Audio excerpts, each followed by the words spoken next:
before that, I do want to start off with a topic, as I will do from all of my videos from now on. And I thought this was very interesting. Avatar may not be the same as what you thought it was before. And I think that that's very interesting to say because Avatar, The Last Airbender, and The Legend of Korra, all the information we know from both those shows could be retconned. Could be heavily retconned, could be lightly retconned. It is going to be retconned, though. And that is something that I think is going to be very interesting to kind of see. Hey, what's going on, LeMay? Hope all is well. But yeah, it's going to be retcon. Anyway, let's get into this topic just a bit.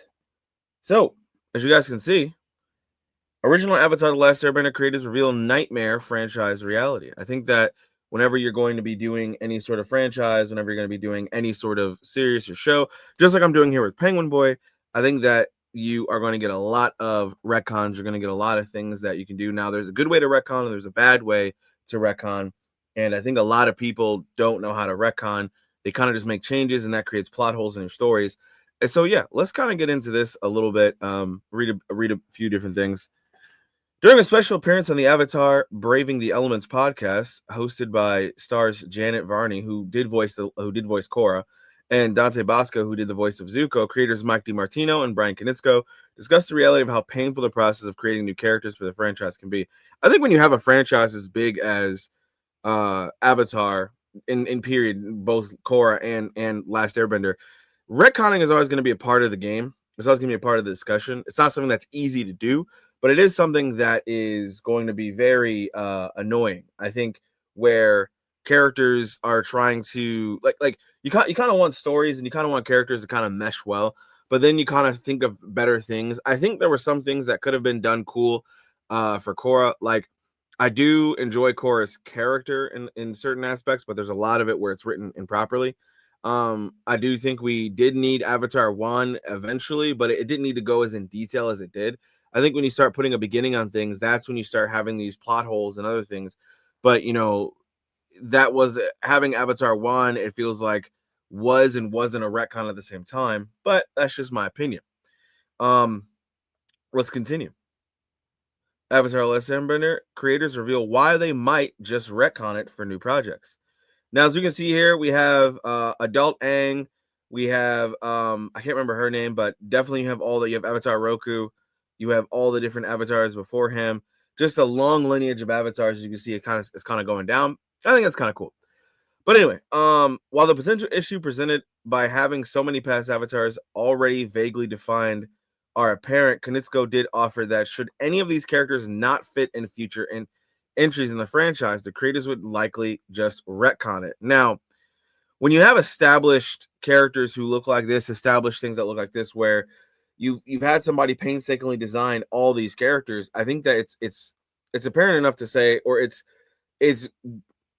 pretty much easier to say that it's going to be kind of crappy if you just take all these characters out and just retcon them, or if you take out any of these first three at least, and you say, oh well, Aang was just a pipe dream, or Avatar Roku wasn't really the Avatar, it was Aang hallucinating. Like, if you retcon that stuff, it's going to be huge. It's going to be something terrible. And I think that you're going to have a big problem with just retconning these things. It's big enough to where it's going to cause plot holes, is what I'm saying. So, yeah, I think retconning is okay, but you have to know how to retcon. While Aang was the first Avatar who fans met with the premiere of Avatar Last Airbender, the entire lifespan of the Avatars as a concept has since been laid out in the franchise's supplementary materials. To date, there are 83 known Avatars, beginning with the Firebender known as Wan and leading up to the titular hero of the Legend of Korra. That's pretty much all I wanted to cover on that. Is like, retconning things, whether it is for your story or for another story that you're doing. I think you just have to really work at it. There's going to be retcons that happen at Penguin Boy. There's going to be retcons that happen at other stories that we read. I mean, if you look at any sort of popular series, Naruto, Bleach, One Piece, Dandadan, all these things have retcons in them. Well, maybe not something as early as Dandadan, but everything that I did list before that, Shaman King, all these things, when you're introducing power systems and more powers on top of that, where it's like, hey, how come this character didn't have this power, even though they're of this level of this in the story? Like, it's something that really just kind of makes you think a little bit and makes you be like, okay, I see now. the retcon that we were doing, I think it really just pays attention to um what I think it's just you have to pay attention to what you're doing and what you're trying to do within the story.